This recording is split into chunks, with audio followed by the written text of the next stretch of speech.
Hi, இன்னைக்கு 9th standard maths exercise 8.3ல 6th sum பார்க்க போறோம். Find the mode of the following distribution. Weight கொடுத்துருக்காங்க, நம்பர் ஆஃப் ஸ்டூடெண்ட் கொடுத்துருக்காங்க.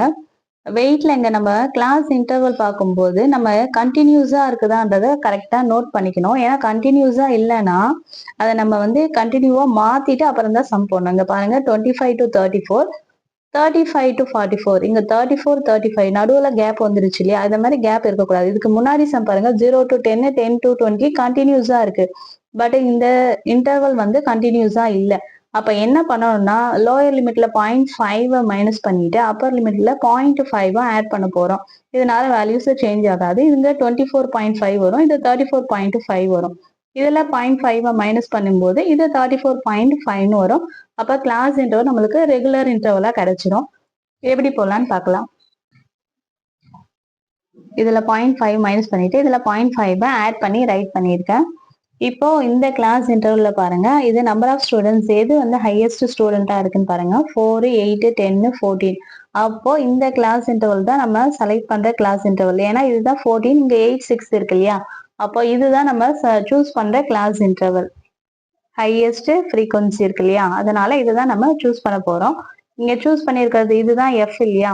ஃபர்ஸ்ட் இது எல்லாத்தையும் நம்ம எழுதிடலாம். அந்த ஃபார்முலாஸ் வரது எல்லாத்தையும் எடுத்து ரைட் பண்ணிட்டு அப்புறம் ஃபார்முலால சப்ஸ்டிட் பண்ணா ஈஸியா இருக்கும். நம்ம மோடுக்கான ஃபார்முலா பாருங்க. Mode equal to L plus f minus f one divided by 2f minus f one minus f two into c. இப்போ இதுல வர்றது எல்லாத்தையும் எடுத்து ரைட் பண்ணிடலாம். எல் பாருங்க. ஃபர்ஸ்ட் எல்னா நம்ம லோயர் லிமிட், நம்ம செலக்ட் பண்ண ஃப்ரீக்வன்சில லோயர் லிமிட் என்ன? L equal to 54.5. இது லோயர் லிமிட், இது அப்பர் லிமிட் இல்லையா? ஃபர்ஸ்ட் இருக்கிறது தான் லோயர் லிமிட், செகண்ட் இருக்கிறது அப்பர் லிமிட். அப்ப எல் வந்து 54.5. எஃப்னா நம்ம செலக்ட் பண்ணது இல்லையா? இதுதான் வந்து என்னன்னா எஃப். F equal to 14. F1னா முன்னாடி நம்ம செலக்ட் பண்ண ஃப்ரீக்வன்சிக்கு முன்னாடி இருக்கிறது தான் என்னன்னா F1. அப்போ F1 equal to 10. F2 equal to after frequency, இதுதான் என்னன்னா F2.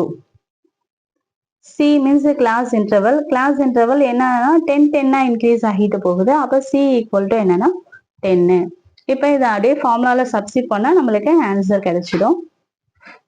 Mode equal to L உடைய வேல்யூ 54.5 plus F உடைய வேல்யூ 14 minus F1 உடைய value 10 divided by 2F.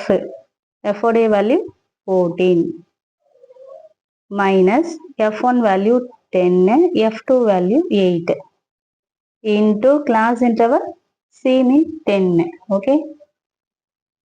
54.5. 14 minus 10 equal to 4 divided by 14 2s are 28 வரும். 28ல இருந்து 8 பாருங்க 28 வரும். இது ரெண்டுத்தையும் ஆட் பண்ணா minus 18 வரும். அப்ப இதுல இருந்து இதை மைனஸ் பண்ணா நம்மளுக்கு என்ன கிடைக்குது? 10 கிடைக்குது இல்லையா? அப்போ பிளஸ் தான், பிளஸ் 10 இன்டூ 10 கிடைக்குது. இப்போ இந்த 10 கேன்சல் பண்ணிடலாம். ஏன்னா இது மல்டிப்ளேல இருக்கு, இது டிவைட்ல இருக்கு, அதனால கேன்சல் ஆகும். ரெண்டுத்தையும் டிவைட் பண்ணிட்டோம். இங்க என்னன்னா 54.5 இருக்கு. இங்க ரிமைன் என்ன 4 மட்டும்தான் இருக்கு. ரெண்டுமே பிளஸ் சிம்பிள் தான். அப்ப ரெண்டுத்தையும் அப்படியே ஆட் பண்ணிக்க வேண்டியதுதான். 54 plus 4 58.5. therefore நம்மளுக்கு கிடைச்சிருக்க மோடோடைய வேல்யூ என்னன்னா 58.5. This is the answer for the question. Thank you.